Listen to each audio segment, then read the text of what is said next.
Assalamualaikum warahmatullahi wabarakatuh.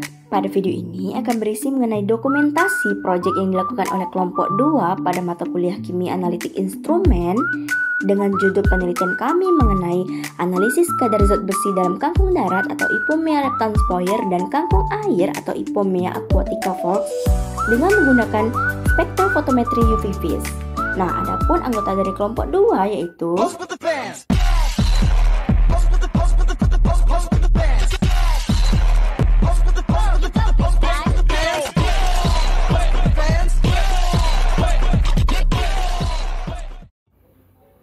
Nah, kita tahu bahwa kangkung adalah salah satu sayuran yang sangat melimpah di Indonesia, terutama di Provinsi Jambi.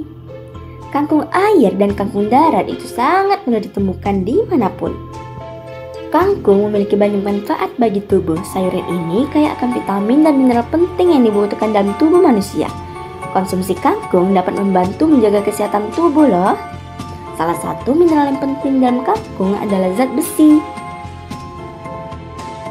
Nah, zat besi ini penting sekali untuk pembentukan sel darah merah di tubuh kita. Kalau tubuh kita kekurangan zat besi dapat menyebabkan anemia. Nah, dari alasan inilah yang mendasari praktikan kelompok 2 untuk mengetahui kadar zat besi pada kangkung air dan kangkung darat. Tujuannya untuk mengetahui kadar zat besi mana nih yang lebih tinggi, apakah dari kangkung air atau kangkung darat. Berikut video percobaannya. Selamat menyaksikan.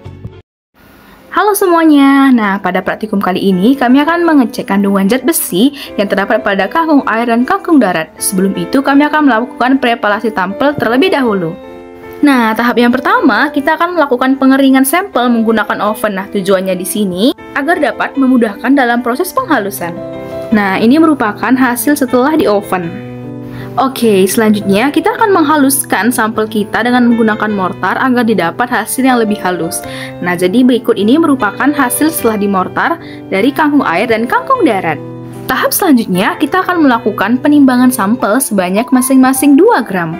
Selanjutnya dilakukan ekstraksi dengan menambahkan 50 ml aquades, lalu diletakkan di atas penanas magnetic stirrer selama 5 menit. Lalu disaring dengan menggunakan kertas saring dan akan menghasilkan filtrat. Nah, proses yang kedua kita akan membuat larutan induk. Tahap yang pertama kita akan menimbang FeCl3 sebanyak 0,2 gram. Nah, setelah kita timbang lalu kita larutkan dengan 1 ml aquades. Lalu kita encerkan sampai pada tanda batas dalam labu volumemetri dan kita homogenkan. Nah, di sini kita akan melakukan pembuatan larutan dengan konsentrasi 5 ppm, 3 ppm, dan 1 ppm. Nah, pada langkah ini diambil masing-masing 5 ml pada konsentrasi 5 ppm, 3 ml pada konsentrasi 3 ppm, dan 1 ml pada konsentrasi 1 ppm. Lalu, pada masing-masing dicampurkan dengan 1,1 ml natrium tiosulfat dan 1,5 ml ortofenantrolin dan 5 ml aseton lalu dihomogenkan. Oke, pada langkah selanjutnya kita akan mengukur nilai absorbansi dari larutan induk.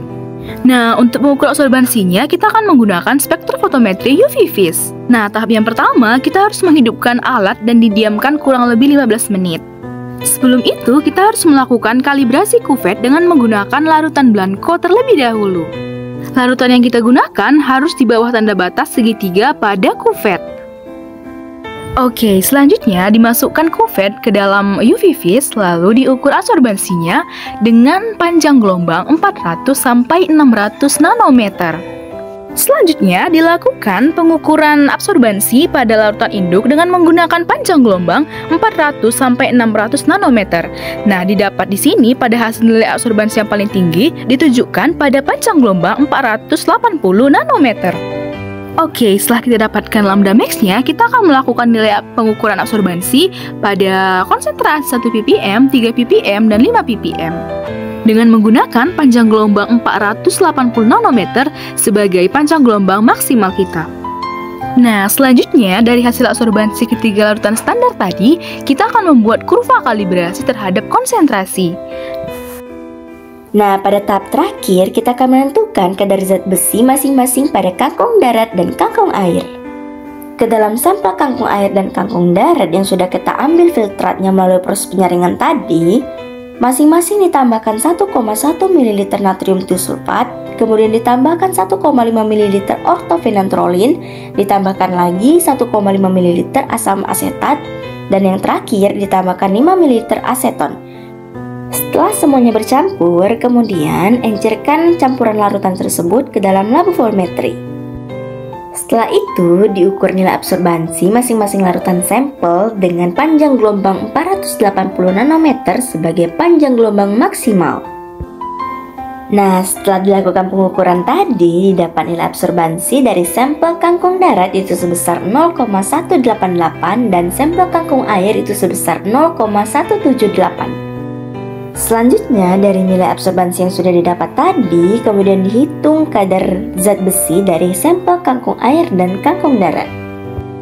Nah, setelah dilakukan perhitungan dari nilai absorbansi tadi, didapatkan bahwa kadar zat besi dalam sampel kangkung air itu sebesar 40 ppm dan kangkung darat itu sebesar 45,5 ppm. Berdasarkan hasil yang diperoleh, kadar zat besi pada kangkung darat adalah sebesar 45,5 ppm, sedangkan pada kangkung air sebesar 40 ppm.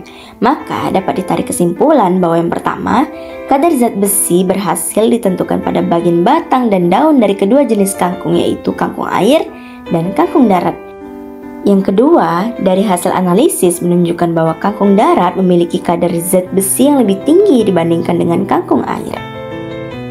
Nah, itulah proses pengerjaan dan dokumentasi dari proyek yang dilakukan oleh kelompok 2. Apabila ada kesalahan atau kekeliruan yang dilakukan oleh kelompok kami dalam proses pengerjaan tersebut, kami mohon maaf dan wassalamualaikum warahmatullahi wabarakatuh.